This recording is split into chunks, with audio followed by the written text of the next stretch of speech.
Are there some lights that aren't on?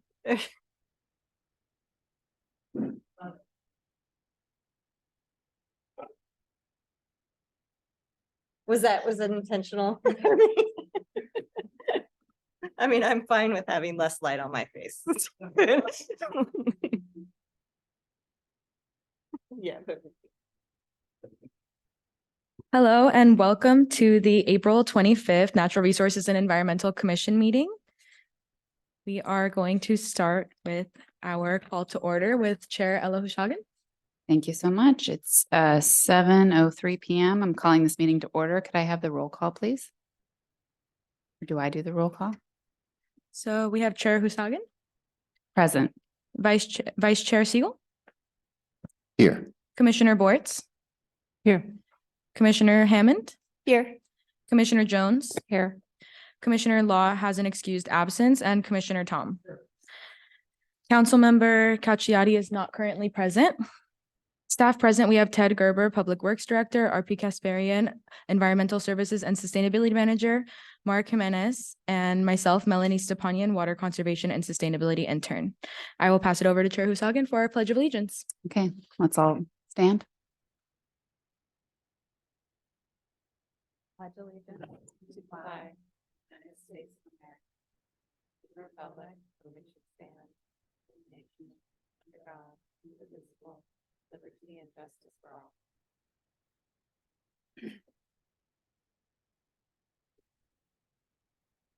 Okay, so shall we begin with general public comment about any item that is not on the agenda tonight? So if you see, your issue of concern on the agenda, wait until we call that issue, and then you can give your public comment on that issue. If you have any general public comment, you can submit a comment card if you're here in person, or if you're over in Zoom, you can raise your hand. Melanie, do we have anybody on Zoom? Do we have any general public comment on Zoom? Please raise your hand now. We'll give it about 1 or 2 more seconds. Okay, no public comment via Zoom. We had 2 public comments submitted previously before the meeting. And do we have any general public comments that would like to speak now, not pertaining to any agenda items? Okay, that concludes our public comment section. Thank you. Okay, great. So we'll move on to item 2 on the agenda, continued tree hearing at 1865 Hanscom Drive. Do we have a presentation? Thanks, Ted. Thank you, Chair Hushagan. Good evening, commissioners. So tonight we have an item that's familiar to you. It's returning. It's the conditional approval of tree removals at 1865 Hanscom Drive. So if you recall, this item has come to the commission previously. It was initially the review of a tree removal permit for 4 trees: a coast live oak, a Chinese elm, an Italian stone pine, and an Aleppo pine. The commission at the time decided to grant the tree permit, the tree removal permit, on the condition that a tree replacement plan be brought back to the commission for review and consideration. The applicant submitted the tree replacement plan. We have a copy in your packets, and we also have a physical copy here tonight. After reviewing the plan, the city decided that it needed more information. We spoke with our arborist about the feasibility of the plan, corresponded with the applicant about how the trees would be planted, whether the site would be terraced or whether they be planted on the slope, how would the trees be installed. In that respect, the applicant has asked for a variance in order to install the number of trees that they're asking for, which is 39 avocado trees and 2 sago palm trees. They've asked for a smaller tree than the typically required 24-inch box tree so that the trees can be carried down the slope and planted shallow in the topsoil. And so they're asking for that variance tonight. The applicant also expressed that they would be installing a chain link fence to try and avoid any sort of debris from sliding down the hillside. during the installation. So we're presenting the tree removal or the replacement plan for you here tonight. The applicant's also here to answer any questions that you have, and I'll open it up to discussion or questions. Are there any questions from the other commissioners at this point?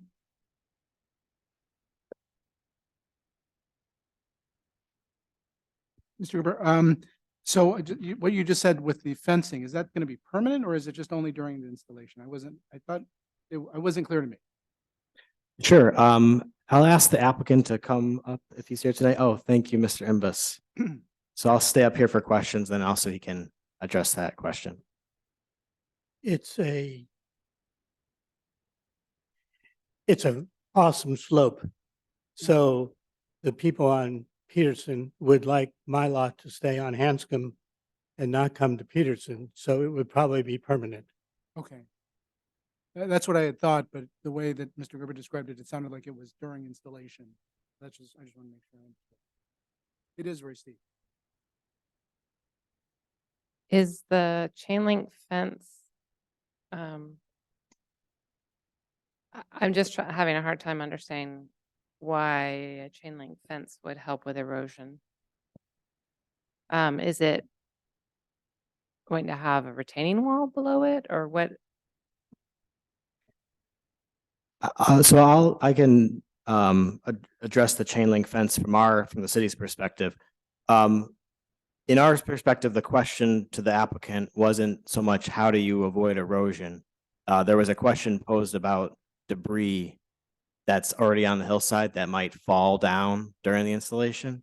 So in our review and the discussion with the arborist, they had a favorable view of the avocado smaller trees. Our arborist let us know that in their perspective, the plan was feasible because the trees themselves being smaller and with a non-established root structure inside a box might be beneficial in terms of securing the topsoil. So that the trees themselves, from our review, were the erosion mitigation. The fence was really just there was a concern about, some debris falling down onto the houses below. That was what the fence was about. But I'll allow the applicant also, Mr. Imbus, to answer. At our last meeting, the lady who lived on Peterson gave an impassioned plea for all the stuff on Hanscom to stay on Hanscom. She felt it was a personal liability for her for anything rolling down the hill. So that was the plan. The idea to mitigate the erosion would be to use a somewhat smaller, more plantable tree. The tree is supposed to have a hole about twice the size of the pot. And to put a 2-foot by 2-foot tree down there, one would be awesomely heavy. We'd have to roll it down, which would certainly cause a lot of trouble. And we would hope it would stop. And then to build a 4x4 hole to put that job in would be just very difficult and would produce more erosion than just the more 2x2. So Cool. the fence is more to catch anything that might be coming down the hill rather than to prevent erosion, correct? That's our understanding. Okay, Yes. because there are, more sort of low cost natural ways to do it with like straw wattles and coir fabric that you can lay over the soil as the trees are getting established to prevent erosion. And you could even seed that area too with some, native mix of grass and wildflowers. There's just a lot of easy ways to go about it that you might want to look into. That's my only suggestion on that. I'm certainly open to that. I know that doesn't have anything to do with the trees, so I'll let somebody else ask a question now. Ted, I was wondering, I thought they were supposed to be using trees from our list, like the drought tolerant list. I mean, I'm just confused how the avocados were. Sure, you're correct. That would be the normal procedure. This is a request, from Mr. Embus applicant for a variance to use these smaller, this particular species of tree. So our evaluation, if the commission wants to allow that variance, our evaluation with our city arborist was really focused around whether this was a feasible replacement plan. Could it be done? Obviously there's pros and cons to picking this type of tree and this volume of them. But our review is mainly like, since it's a private property installation, does it, is it feasible given the commission's desire to waive that requirement? Yeah, because they're pretty, I mean, they use a lot of water, right? So, it's confusing.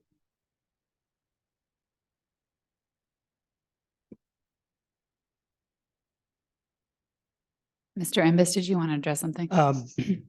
Someday, I'm going to build a couple houses on that lot, God willing.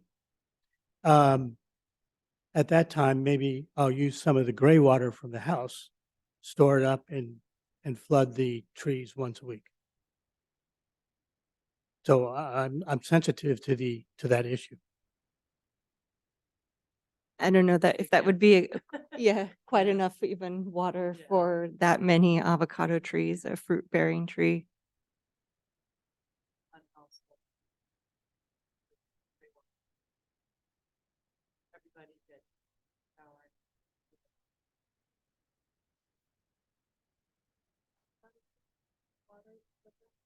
Yeah, I hope not. What's it? I hope it'll go further than that.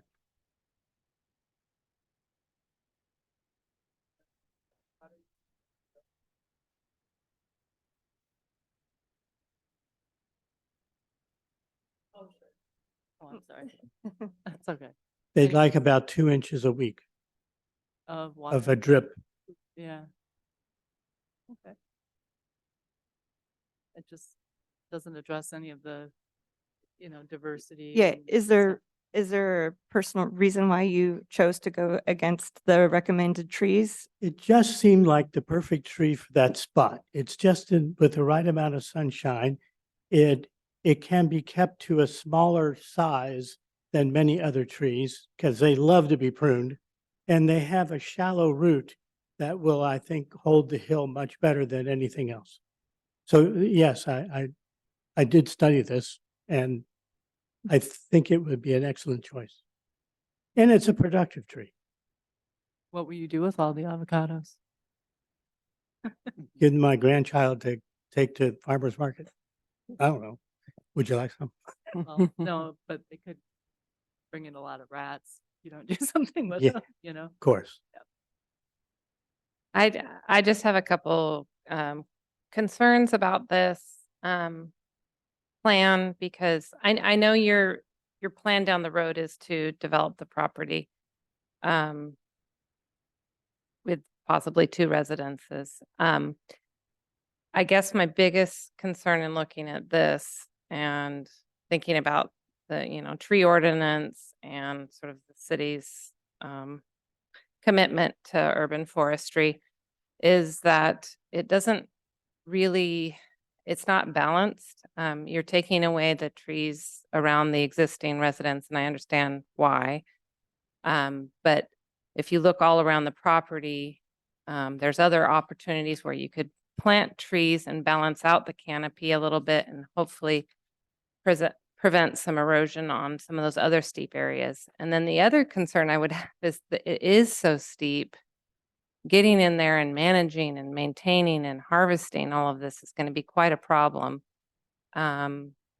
So I kind of feel like, one, it doesn't address our tree ordinance properly, and that two, I don't see it as being a sort of a sustainable approach to the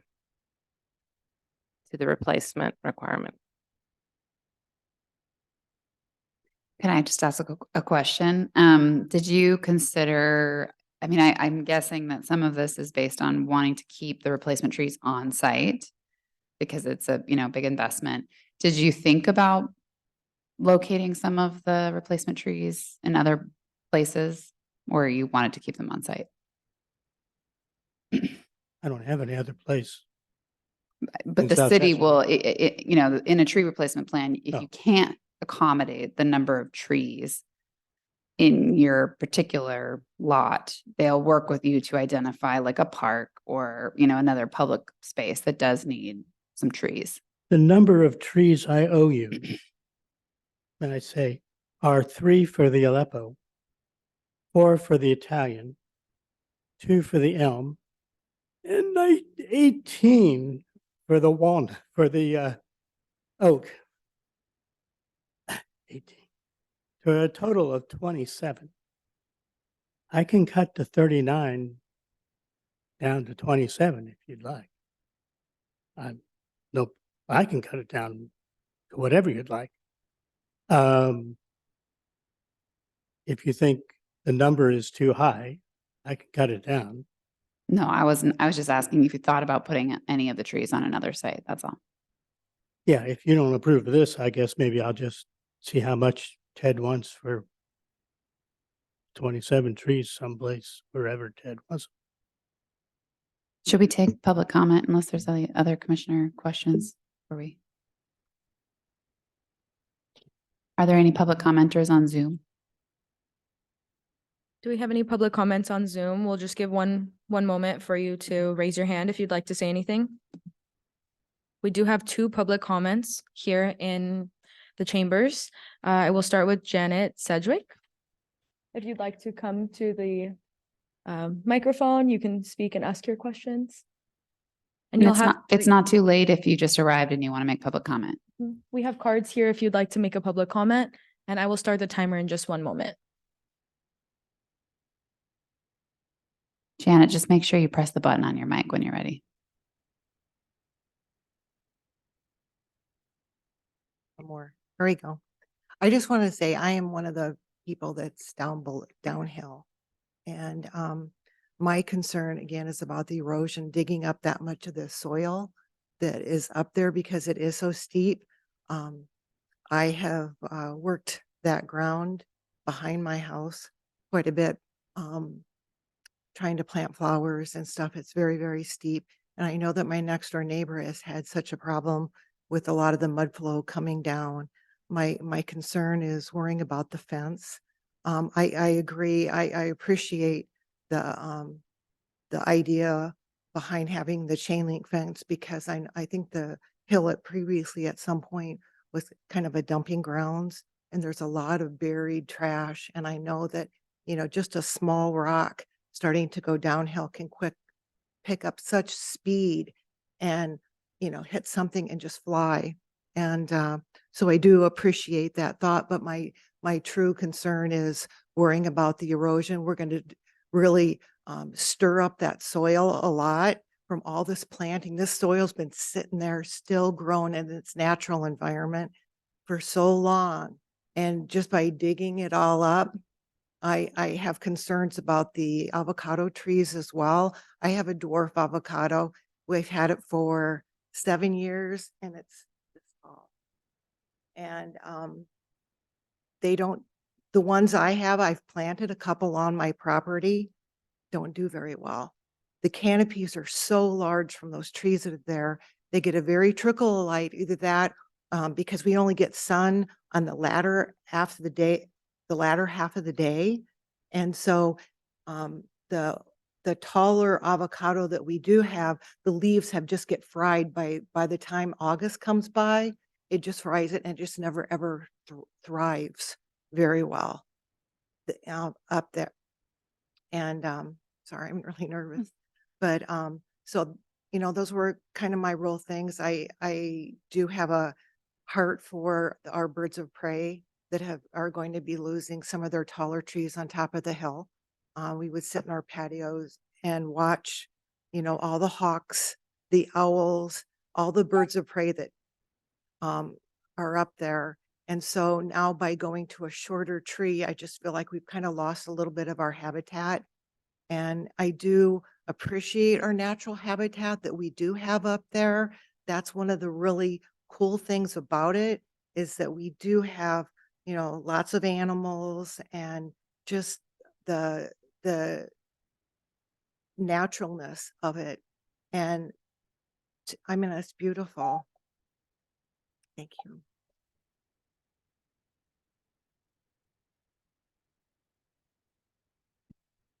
Next, we have a public comment from Angelo Gladding. And we'll set up the timer for 3 minutes whenever you're ready. Dr. Press? Um, so, the non-development track, expects the work to be done on an upkept house and landscape. And, it's gonna be presumably trees on the site, a bunch of them that without anybody living there, and the weeds growing around it, particularly the tree of heaven that are covering the property. They can easily drown out even an avocado tree.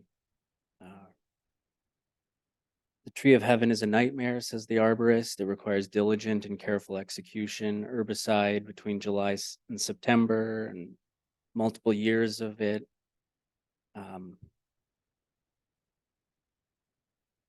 There won't be any ground cover in between the avocado trees, or at least there isn't any plan for that. And as I think I put in there, the arborist says that just there's more involved in retaining a sloped hillside than avocado tree root, dwarf avocado tree roots. The rainwater currently runs down the driveway and blows past the driveway and down the south side of the lot. And that's what's contributing to the mudslides that are the water flows, the muddy water flows that pass past the houses below and have clogged the drains. I think Public Works had to be called out at least once this rainy season to unclog those drains. Section 35.68 rainwater retention says direct runoff from paved surfaces into landscaped areas. And that would be wise in this case for just sustainability reasons. And furthermore, natives that are adapted to flooding rains in the winter and dry summers, they will take advantage of that rainwater in natural ways for them.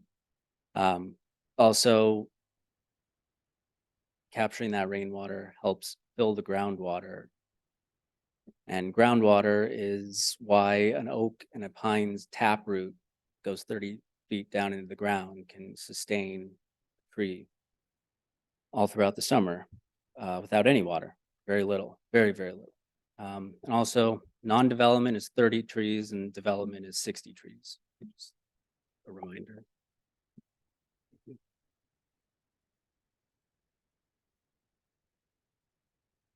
Any other public comment on this agenda item? Okay, so we'll move on to commissioner discussion. Anything else anybody wants to talk about with this? I have a clarification from Mr. Gerber. The comment that was just made about the development versus non-development, if I understood correctly, the tree replacement rules, basically, because it's not up for development now, there's an obligation to replace a certain number of trees.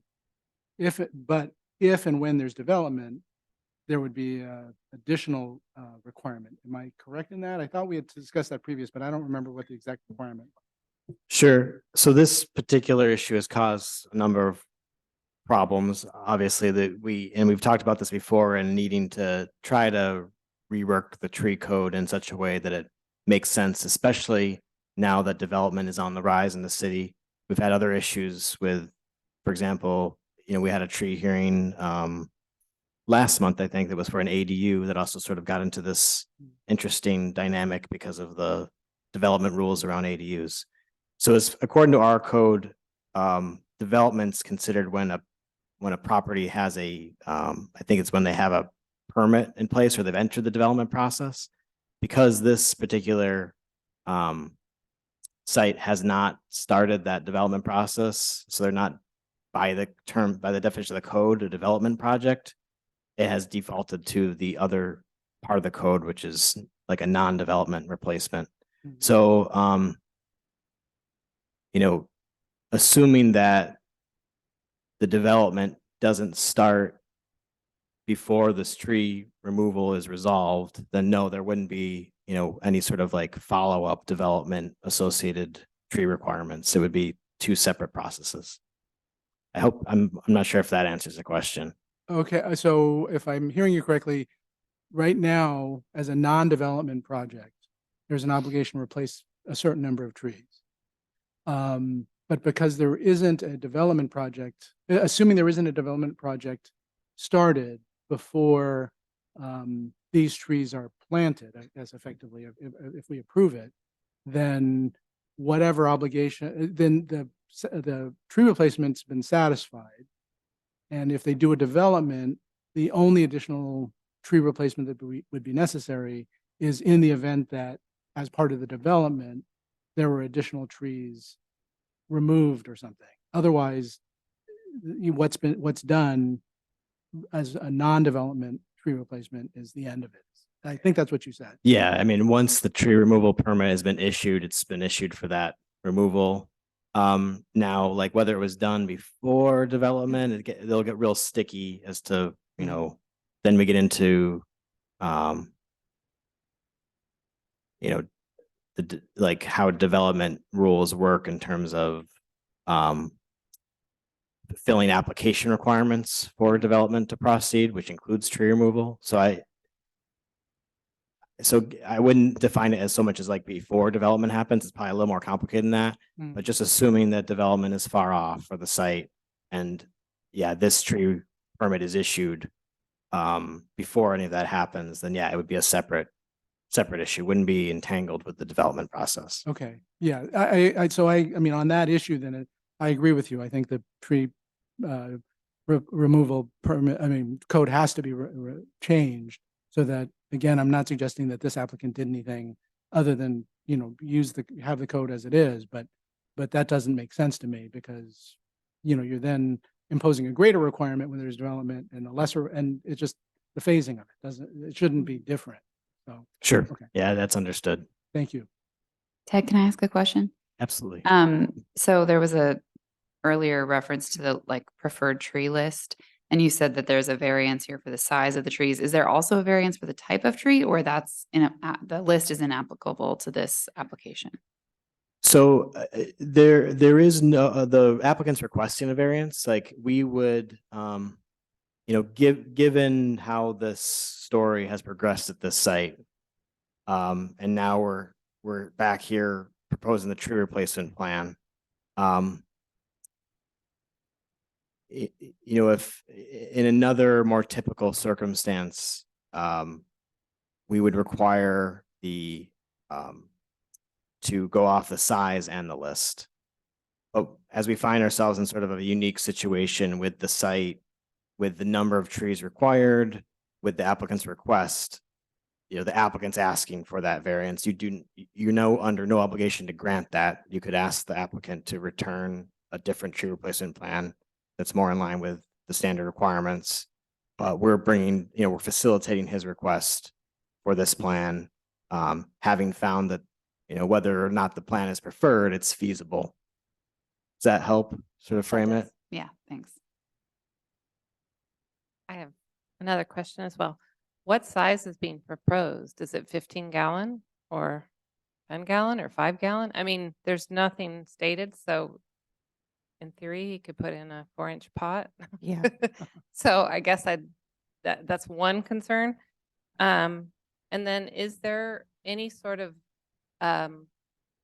like preliminary plan for development yet?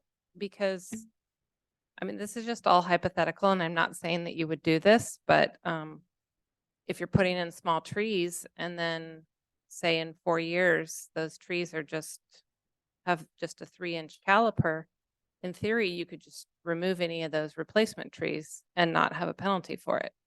So I guess I have concerns on many levels and it's kind of like, it doesn't really give me a great deal of confidence that, we're upholding the ordinance if we're approving this.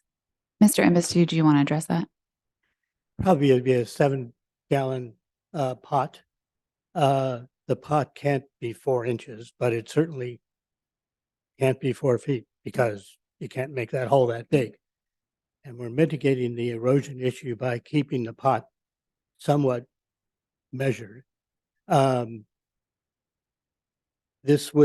These things cost about $150, $200 a piece. So if I put in almost 30, let's say 30 of these trees, that's about $6,000. So the likelihood of my tearing them up is a little low, and they're located down below where any development isn't going to go.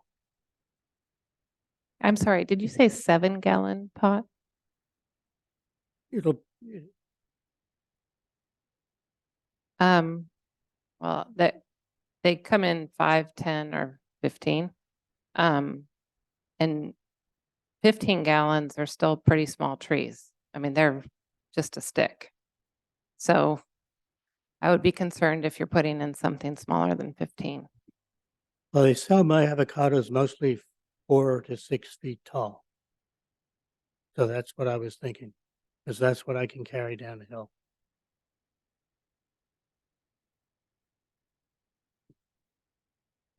And the other part of the question was, do you have any sort of preliminary development plan for the property? Or is that, The tree removal comes first, demolition of the structure that's there comes second, and then I go to the architect. So it could be another year or 2 before anything happens. And so the new construction would be kind of in the area where this structure is now, if you're gonna put in a couple other places?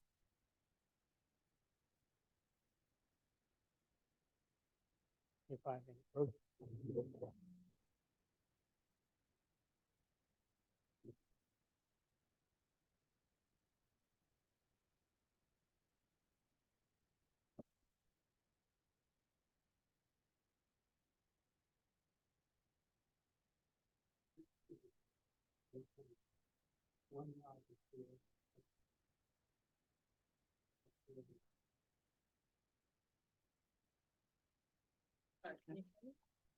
So off of the structure, where's the structure, current structure on that? Like in the middle there? Okay. Okay, so like that.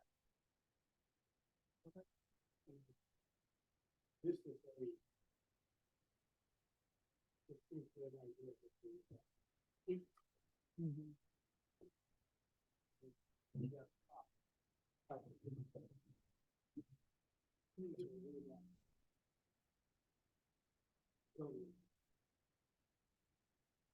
And you said, and you have a plan to put a drip irrigation?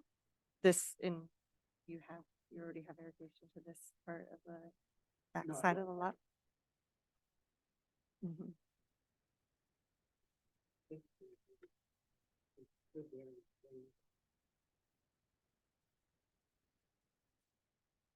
Well, I would think just with that much of a cut in, that get runoff, it's on an upslope. That goes to the concrete. Would you guys like to see this?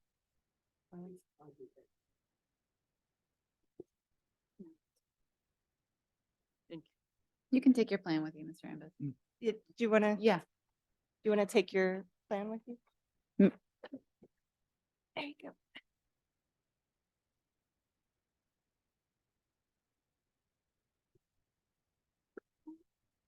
I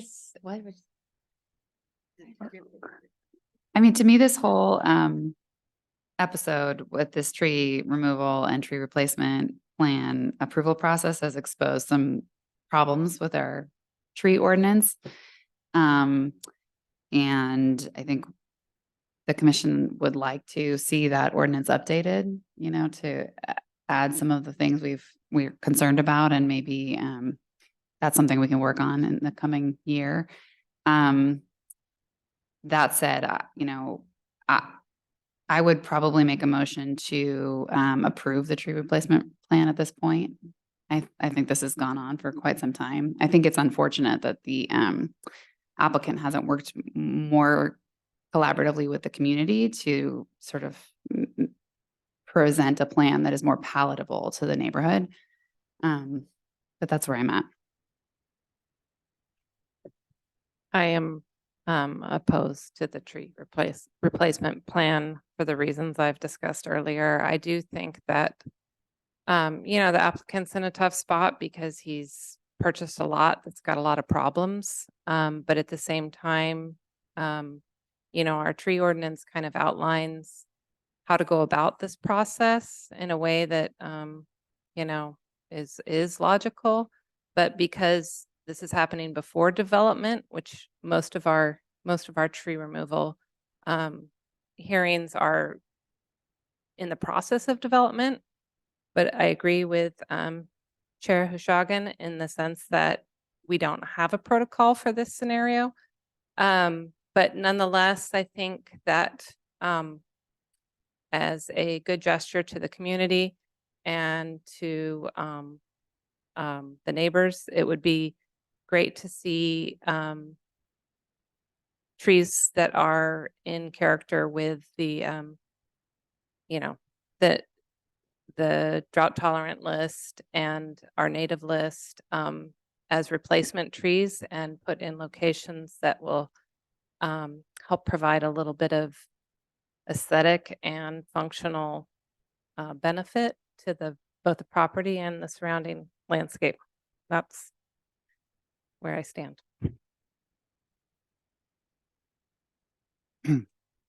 I'm in the same boat as in opposing approval of this. I appreciate the efforts that staff certainly has put in to work with the applicant. And I appreciate the efforts the applicant has taken to, you know, come up with a plan and everything else. I'm just not satisfied from the discussion and the fact that these are not native, you know, these are not on the list. I mean, it seems to me it's really almost a double variance, if you will, in the sense that it's also the size as well as the species. And I feel that, you know, for all of the limitations and all of the quirks of our tree removal code, I still don't believe that what's being proposed here is in line with what would qualify for a variance relative to what the requirements are. And so I guess I would be in agreement that both in terms of the placement of the trees, the number of the trees, tree placement off-site, species, certainly on size, I hear what my fellow commissioner said.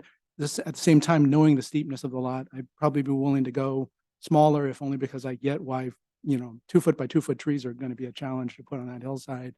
But with all of those factors, it just strikes me that there can be a better solution to this, a solution that's really more keyed into what the intent of the tree ordinance is.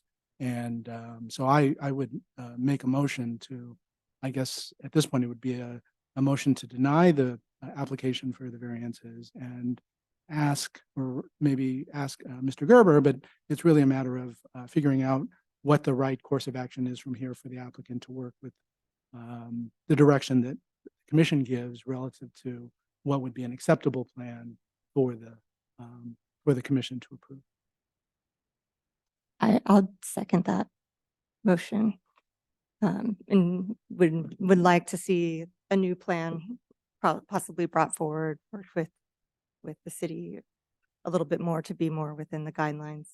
But I also feel like I appreciate also I'm compassionate. I feel like this has gone quite some time, but I think this is why in our last meeting, we asked to review a plan, was that it seemed like because of the loophole, potential loophole of the way our ordinance is right now, we wanted to make sure that there was a plan that seemed within the guidelines before we approved it.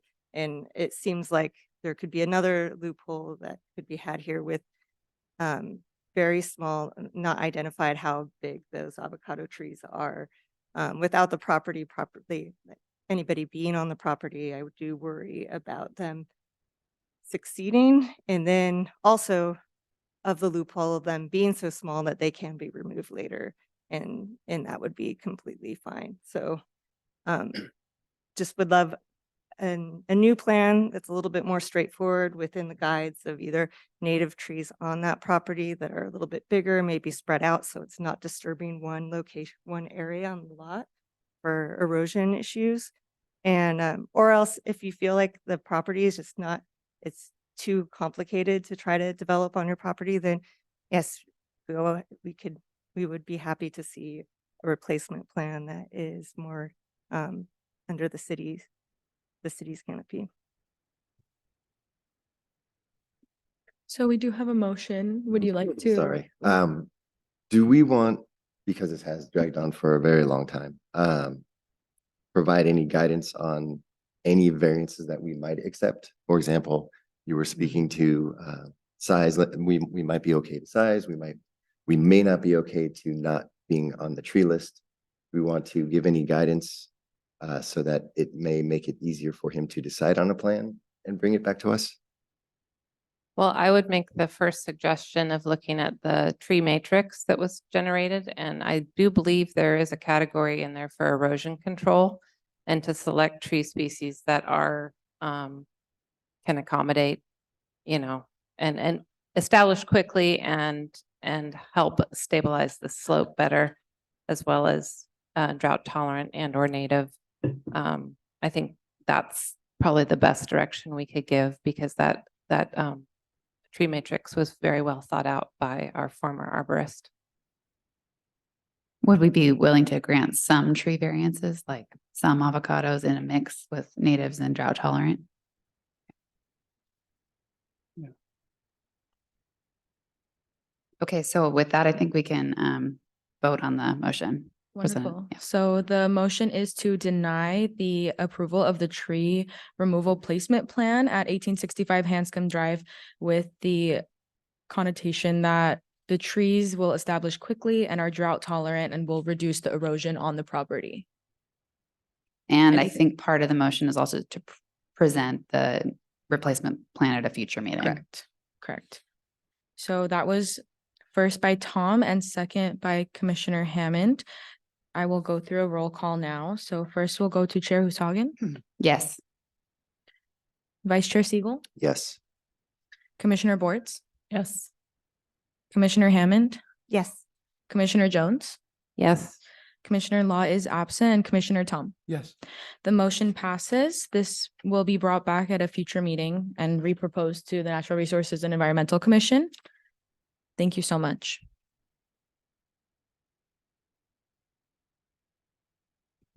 We will now move on to item 3, the tree hearing at 2054 Fremont Avenue.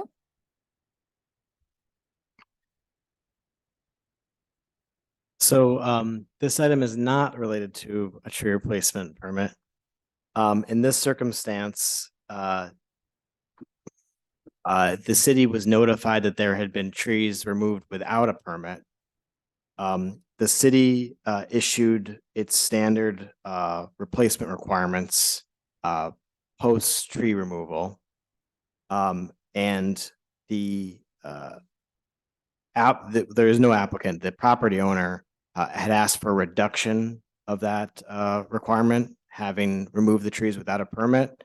And our Public Works Department rejected that request.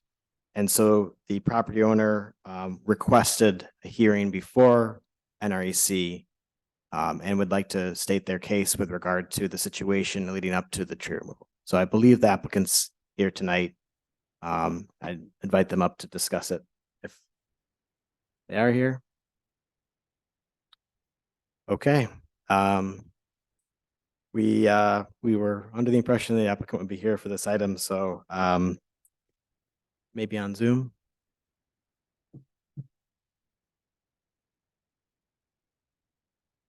No.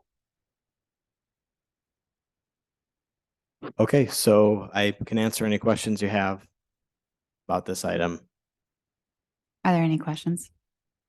No. Are there any public comments on this item on Zoom or in person? We'll give our Zoom participants a moment. If you'd like to raise your hand, please raise your hand now. And we'll give our participants in person a chance. Would anybody like to make a public comment? Okay. There are no public comments. Thank you. Mr. Ray, I just had a question, just to make sure we know what we're considering here. Sure, you know, since the applicant isn't here, I can offer a little bit of insight on the background of what occurred. So we included, I keep saying applicant, but there's no application. The property owner's description of the removal. They had 13 palm trees removed. Essentially, they were under the impression from the tree services company that was working at their house, they were concerned about vermin in the palm trees. And so they consulted with a tree services removal company, and they claimed the tree services removal company told them that it was no problem to remove the trees without a permit. They paid for the trees to be removed. Upon deciding to put an ADU in the back of the house, it was found by the city that they had removed the trees without a permit. And so they're basically asking that this was a mistake, and they're asking for some leniency on the requirement to pay for or to replace the trees and the associated penalties for the unpermitted removal. So the requested relief is only relative to the money penalty and the associated fees. It's not relative to the replacement trees that as if I understand correctly, the city would require as well. I'm asking, I'm not. Sure. So the number of required replacement trees is 22 replacement trees, and the penalty assessment is $826. So that's the inspection fee and double the permit fee. So I don't know if they're specific about what they're asking for. Real quick here. It just says in general leniency. That there's like It some doesn't- sort of yeah, I read it. reduction. It's not anything specific. I guess I'll get the ball rolling unless anybody has more questions. I just feel like if we give leniency on this, we're setting a precedent. And anyone could claim that my arborist told me it was okay, so I did it. So I would suggest that we uphold the city's request to deny leniency and ask that they fulfill the replacements and pay the fees and to the fullest extent. I'll second that motion. I have just one question for the commissioners, which is, would we want to just continue the item until such date as the applicant appears? If the answer is no, it's fine. I just wanted to, okay. All right. So we have a motion to deny the appeal for the property owner and require the property owner to plant replacement trees on the property.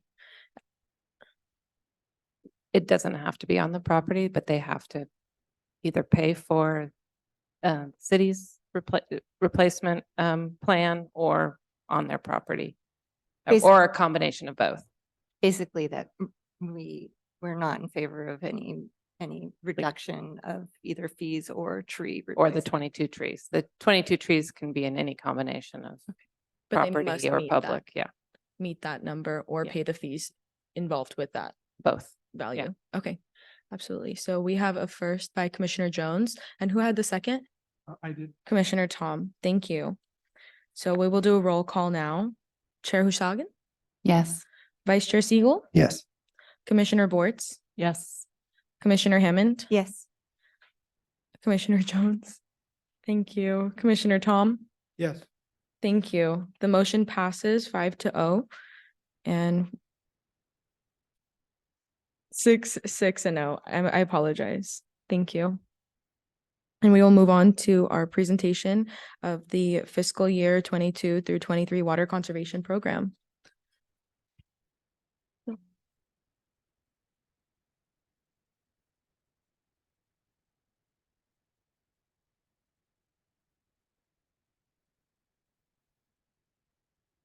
Good evening, Commissioners. So I expected tonight to go a little longer with the double tree hearings tonight.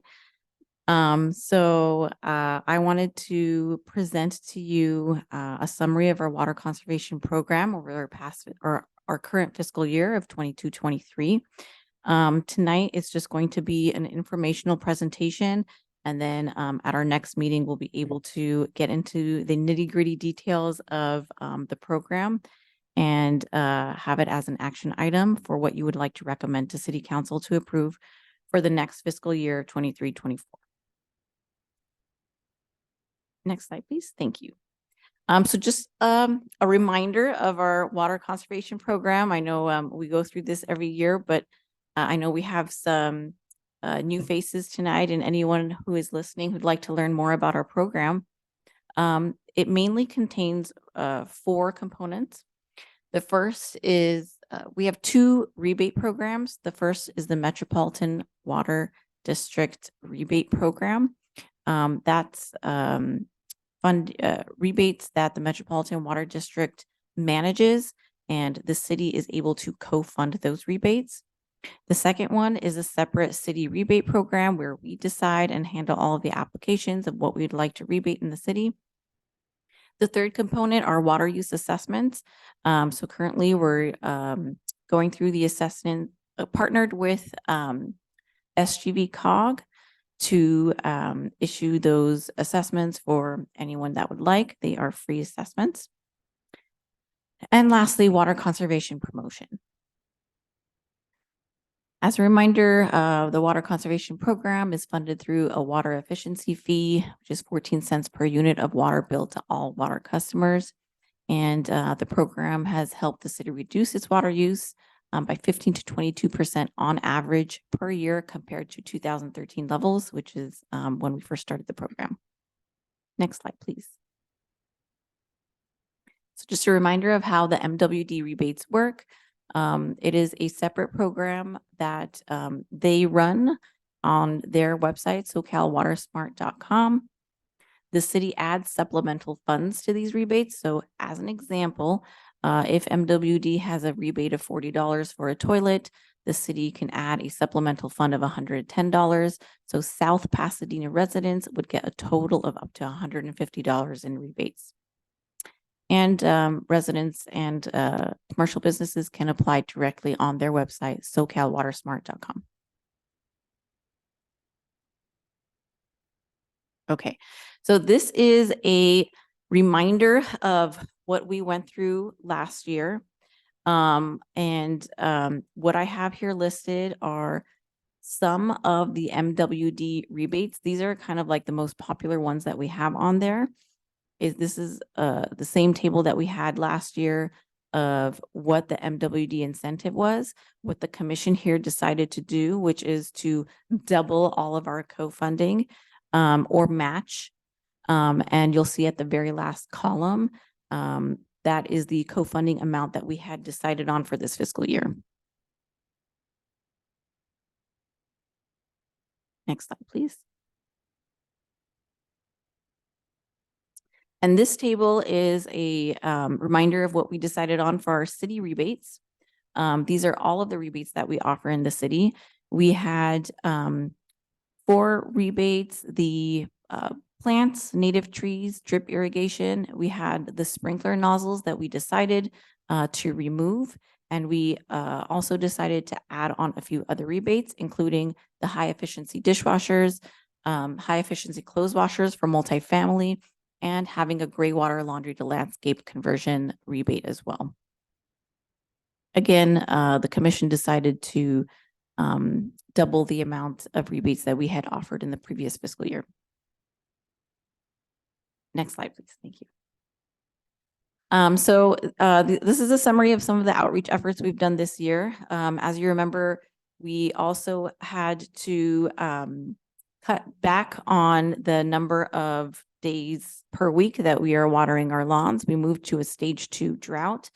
So we had a lot of outreach efforts for that and coupled it with our rebate program in order to help everyone conserve as much water as possible. So we went ahead and updated our door hangers to include our rebate programs and information. We made it a little bit more modern with a QR code. We've increased the enforcement efforts, and every time that there was a water waste report, we provided information on our rebates. We updated our actual water bills to include on there that the city offers water rebates and the webpage that they can go to. We mailed out flyers directly to all water account holders that included information on all of the rebates. We had a Chamber of Commerce presentation. We started a social media campaign called Water Wednesdays, where every Wednesday we posted on the city's social Instagram page of tips and highlighted a rebate and everything that little tips here and there of what the residents can do to conserve more water. In addition, we've had several workshops and city events that we attended and promoted the rebates. We had the Upper District's Water Fest that happened in the fall. We had the City Open House event. We had 2 LA County Smart Gardening workshops, one in the fall and one in the winter. And we also had 2 compost and mulch giveaways, one in the fall and one just last weekend. Next slide, please. In addition to all of that, we, as we had talked about, we did put together water conservation kits. These kits are provided to anybody who completes the water use assessments. And I know that we have a few that we are currently delivering. So if you haven't received your kit yet, hang tight, it's coming. But they do include a number of items that can assist a resident in conserving their water. It includes the bucket, a toilet tank bank, hose timers, hose nozzles, leak detector tablets, moisture sensors, and yes, the buckets. Oh, low flow aerators. I knew I missed one. So these are actual physical things that people could use that they can get for free with an assessment that we have available to all of our residents and businesses as well. And of course, we had our regular outreach materials, having our flyers out, blog posts, and attending farmers market, etc. Next slide, please. Okay, so here are the numbers so far. This is all of the data that we have up until the end of March. So we still have April, May, and June to add to these numbers. These are the Metropolitan Water District rebates. I don't have every single rebate offered listed here. I only have listed the ones that our South Pasadena residents and businesses actually took advantage of, and some of the other popular ones on there. So like, for example, I know high efficiency toilets have kind of always been popular. This fiscal year, we had no applicants for that. The clothes washer one was the most popular one at 32 rebates issued for that one. Water-based irrigation controllers, we had 10 rebates for that one. We also had 3 rain barrel rebates. Now, the rain barrel rebates, the commission had decided not to co-fund those. However, we did have 3 applicants from the city who wanted rain barrels. So this list includes every rebate that was applied for MWD, whether we co-funded it or not. We had almost 6,000 acres of turf removal. So in total, we had about $22,500 co-funded for the MWD rebates for this fiscal year. Again, we have 3 more months to go. And I believe we do have a chunk of funds that are reserved for more turf replacement applications that should be finishing up this fiscal year. So this number could change quite a bit, but we won't know until we get that information at the end of the fiscal year. Next slide, please. Sure. I understand. Can you back up the turf removal? That's not 5,759 acres. That must be square feet, right? Oh, I'm sorry. That is not acres. That Okay. is square. Good catch. Yes. I know. Yeah. Sorry about that. I'll make sure to have that corrected for our next presentation. Thank you for catching that. Okay. So this table here is for our city rebates. So we had our most popular were our water efficient plants. So we gave out $4,700 for our water efficient plants. We did not have any applications for native trees so far. We still have 3 months to go. Drip irrigation, we had 4, so that's $1,200.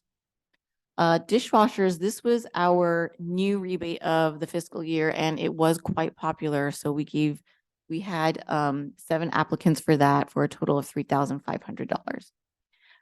The other 2 rebate programs that we had talked about were the clothes washers for multifamily and the gray water laundry to landscape.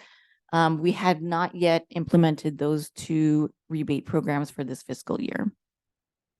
So that's probably something that would be, should the commission choose, try again for next fiscal year. Yes. I have a question. Yes. Can tree removal applicants use the rebate? That's a great question. For new, well, I don't see think why we not. have If any- they yeah. are selecting native trees, Yeah. then yeah, we don't have any anything that says that they can't. Okay. So hopefully that actually helps people choose the native trees.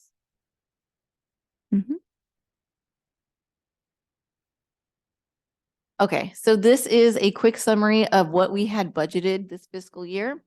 So you'll see in that first column, those are our allocations. So we had a total of 115,000 for this fiscal year, and that is how we had allocated our funds. So we have the MWD, it's divided residential, commercial. We have the city that's divided residential and commercial. We have the gray water program on there for 20,000. We have what the water use assessments was low at 5,000 because they are free. So the 5,000 was just there to kind of assist the program in any way. And then we have lastly, the water conservation promotion at 25,000. In the middle column is what we have spended so far. We've got 3 more months to go. And in the last column, you'll see our remaining budget. You'll notice that we unfortunately haven't been able to get any of our commercial any commercial applicants for MWD and for our city rebates. And however, if you look at the MWD residential, we came very close to using up our entire allocation, 25,000. So we had about 2,000 left in the last month. We did reach out to Upper District and or MWD and ask them to increase that limit so that if residents are still applying, they can still go ahead and get that rebate. And yeah, so it looks like we have a remaining budget of 74,600. And we have expended so far about 40,000 of our 115,000 budget, which seems like not a lot. But if you remember our previous fiscal year, That's what I was just going to ask Yeah. you. The difference. can I have the next slide, please? So, so far this fiscal year, and we do have 3 months to go. The number of city rebate applications have doubled. The number of MWD applications remains similar to what we had last year. However, our total expenditures have tripled. So that $40,000 is close to triple of what we had spent our last fiscal year. So we're still working on it. We do have a few applications that we know that are in the MWD pile that are just kind of waiting. So that number should go up. We have a few other last minute things that we'd like to do for this last fiscal year, which is do another direct mailer. So it wouldn't be a bill insert or something that would go with the water bill. It would be some separate postcard, something that's a little more flashy, a little bit more eye-catching. Hopefully, that will help with getting people's attention on these rebates. We also do want to work on targeting our commercial sector. So we noticed that we got no responses for either the MWD or the city rebates from our commercial sector. So we really do want to kind of focus on them and make sure they know that we have these rebates available for them as well. It's not just for residential. Some of our ideas were to target or to get information on the business licenses that we have here and send out separate either letters or emails to them and have it a little bit more customized for businesses. So they don't think, oh, this is just for residents, not for us. Another thing that we're very excited about and really crossing our fingers for the next fiscal year of 23-24, we are requesting additional full-time staff. If you remember my previous position of a water conservation analyst, that has been vacant for quite a while now. And so we're hoping that we're going to be able to have that back. And if we do, that would greatly help us implementing all those other great ideas we had that we just weren't able to get to this fiscal year because of our understaffing. And I believe that was the end of it. So if you had any more questions or if anyone out there wants more information on our rebates, you can find everything you need to know on our website, southpasadenaca.gov/water conservation or /rebates. MWD rebates are on SoCalWatersmart.com, and you can always reach out to me and I would gladly assist anyone who needs help with these rebates. So that was all for today. Just a quick presentation on where we're at so far. I know that the commission had asked for some of these numbers. So we'll be back again next commission meeting where we will go through all of the rebates that are being offered and see, do we like this amount? Do we want to change the amount? Do we like the rebates that the city is offering? What changes do we want to make? And so think about it and hopefully we can have a great session next month. Do you have any questions for me today? I had a question. Yes. I don't know what was done last time when you looked at all of these, options. I guess it's helpful for me as part of it to understand sort of what the benefit is relative to, like a high efficiency dishwasher. Well, how much water does that save relative to high efficiency toilet relative to? So I don't know if you had that kind of information. Sure. But if you come back, that would be helpful in terms of understanding where you're putting your dollars and whether it, is benefiting. Yes. Yeah, absolutely. Especially with the MWD rebates that they have, they list like for example, their high efficiency toilets. It's a 1.1 gallon one, and that would be replacing a 6 gallon one. So they have specs on that. For all other ones that you would like to come up with, I can go back and do that research and come back with information. I know, like, for example, our dishwashers last year, we decided that an Energy Star dishwasher replacing a non-Energy Star dishwasher could save, I don't remember the actual number, but we did have actual water savings for that. Okay. That we had presented. So I can definitely do that research for you. Okay. And on the commercial side, I guess, I know there are limitations relative to customer privacy, or there could be, but I guess I'm just thinking to the extent we didn't get commercial customers, it might be helpful to think around who are, who are the customers and who's using the most, or from other Mhm. cities or other utilities, where's the water, where have commercial customers been able to Yeah. decide to take on some of these things? That might be a helpful piece too. Yes, absolutely. And we do in the next month, thankfully, before our next commission meeting, we do have a regional meeting with, the member agencies of the upper district. And so that's going to be a great opportunity for me to go there and ask around and see what's going on with the other cities. So, I'll be able to bring that back to you as well. I just want to say thanks. This is great data, and good. given that we participated heavily in the process, I Mhm. think it'll help inform us as we Yeah. move forward and make more decisions on where to spend the money. Yeah, I know that, it may not seem like a lot, but it's a great improvement from our previous year. And, man, with all the outreach we did with with drought stage 2, and this is what we're getting. So hopefully maybe we can come up with some creative, ways that we can amp up our water conservation program. Um, Yes, I also wanted to say thank you. This was one of my most favorite moments for the NRC was helping and being part of the process Great. to set this. So we felt it was going to make a big difference, and Mhm. it's great to see that it really, double is a great start for Mhm. the first year, and without, a huge amount of outreach. My one question was for the commercial, did any mailers go out to the commercial?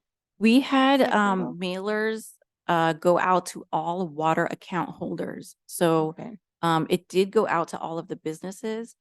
I'm thinking next time around, maybe it could be more tailored to the businesses because I don't know, I'm thinking maybe they received it and thought, oh, this is just a Yeah. residential thing, and they didn't take another look. So, I would think Yeah. definitely something that is a separate one for Sure. commercial than for the residential, so that they pay attention a little bit more. Mhm. Also, I would suggest, because I know one of the main things that we were looking to try to impact were some of the multi-unit residential for washing machines, Mhm. since that would be a huge improvement. But maybe going to the property management local companies, because a lot of those, I mean, the places that I've rented, it's usually all handled by property management, Mhm. that would alert the owner of the property about it, Yes. that they And don't if really we, overlook. yeah, and if we're able to get, that other full-time employee, Yeah, they could exactly. definitely go around to all of the properties and, talk to management. Yeah, Yeah. that would be great. This is great. And then, so just to confirm some of the numbers, MWD stayed the same. Relatively the same. So it's hard to say because, I don't have the numbers to compare to March of last year. I just have the whole fiscal year numbers. So, we're a Relatively. little behind of the whole fiscal year, but I feel like by the end, we should be pretty much the same number of applications. And then, but we tripled just for the Yes. city ones. No, overall, Oh, overall. overall expenditures. Yeah. Okay. Oh, for the Mhm. expenditures, but for the applications, it was double. For the applications with the city, I believe we went from I believe it was almost double. Yeah. For MWD, it was the same. And then if I remember from last year, every year we ran around, like the last 10 years, around 10,000 Yes. expenditures a year. Yeah. It's already at 40. Yes. Excellent. Okay. Yes. Well, I know what I'm doing, voting for next month. Great. And I know we have a few other applications in queue. So, yeah, that number is going to go up. Mhm. Any other questions? Okay.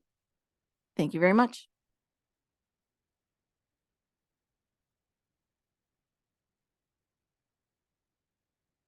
Okay, so should we move on to item 5, approval of minutes from the March 28th, 2023 meeting?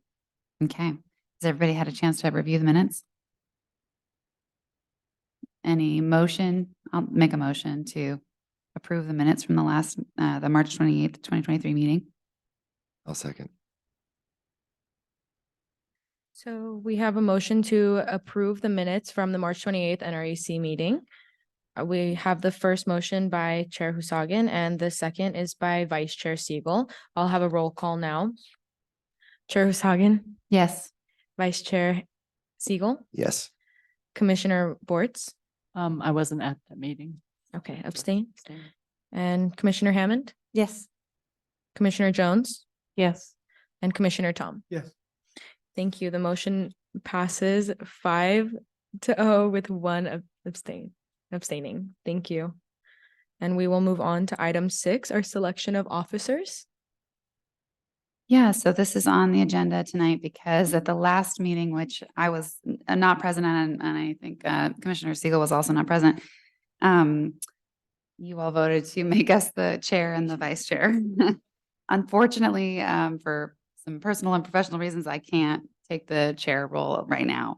So I'm very honored, but it's just not the right time. So we were hoping to vote again on new chair positions. I think Commissioner Siegel may be open to stepping up into the chair position. And That so was I going to just- be my next question. Sure. Okay. So- How about vice? Chair? Do I have to vote? No, You're no. looking at, she's looking at me. Okay, I got it. I think that would be okay. Yeah, Okay, that makes okay. sense to me. So we have one vote to have Vice Chair Siegel become Chair Siegel and for Chair Husagan to be Vice Chair Husagan. Do we have, I will do a roll call. Do we have a second for that motion? Okay.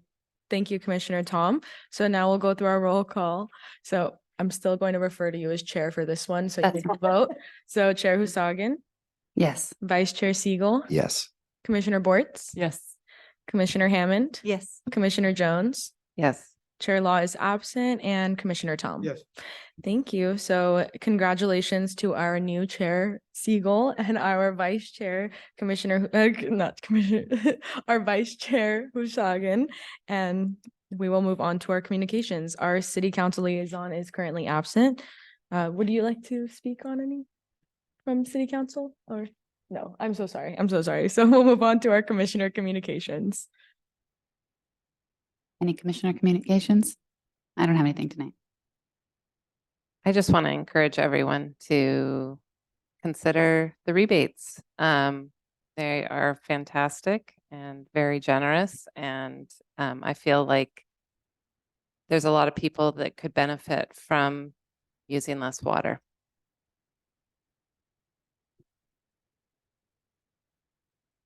I have a couple of things. So I know in a meeting in a few months, we're going to be revisiting the climate action plan. And we had quite an ambitious plan that we originally created. I think within the first 3 years, there's supposed to be something like 160 actions taken. Clearly, we don't have the resources or funding to do that. And so I think to help us create something more realistic and something that we can get accomplished quicker, I was hoping Ted and Arby and the rest of the staff, we could kind of break down what's already there into some additional categories, maybe a field that is added to it, that kind of helps us determine what's more low-hanging fruit and something that would be much more ambitious, you know, so maybe something that requires only an ordinance from the city council, some that requires an ordinance and funding, and then others that just require funding. And then within that, what does it take to get funding? Because I understand there's some grants and some funding that's more readily available depending on the project, others that is not. And so I think it would help us define a better direction so that it's easier on you guys too. So that's in a few months, I think, right? You don't have to say it, but all right. Tomorrow is the state of the streets. I don't know if you were going to talk about that. So if you are, I will be quiet, but I will be in attendance.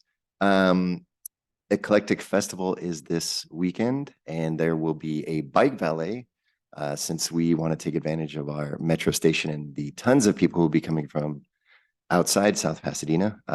We hope they take not only the metro, but maybe use their bike to get here so that there's a lot less congestion. So there'll be a free bike valet right next to the train station to watch your bike while you go party. And lastly, the last bike bus for the year will be in May, or for this school year, I should say, will be in May. So it's been a blast. Last time at Marengo Elementary, we had almost 40 riders.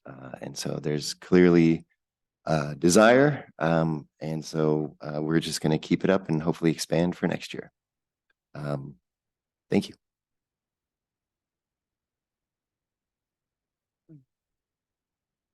All right, Ted, staff liaison communications? Or RP? Sorry, RP. No problem. Thank you. I just have 2 items unless there's something I forgot. So the first is, yes, tomorrow we'll be having a special joint meeting with the City Council and the Mobility Transportation Infrastructure Commission. And we'll be talking about the state of streets. So there's a number of things we'll be talking about, but generally the conversation is going to focus on 2 things. One, the status of various street improvement projects that the city is currently working on. And 2, discussing the larger planning effort getting underway to ensure some level of sustainability. And by that, I mean continuing work in the street resurfacing program. So that's going to be tomorrow night. And then on Thursday night, we have a community open house at the South Pasadena Community Room at the library. And this is starting at 6 o'clock. I think it's on our upcoming events list, and the flyer is in the agenda packet. And this is to show some conceptual designs at the 90% level, meaning we're almost complete with the design for the San Pasqual wetland. So this is a Measure W and Prop 68 funded stormwater project that's intended to, number one, assist the city in meeting MS4 compliance requirements provided given to us by the state, and then also cleaning up water that's already being reused for irrigation, the golf course. So excited to see folks come out to that at the library. So that's all the comments I have. Thank you.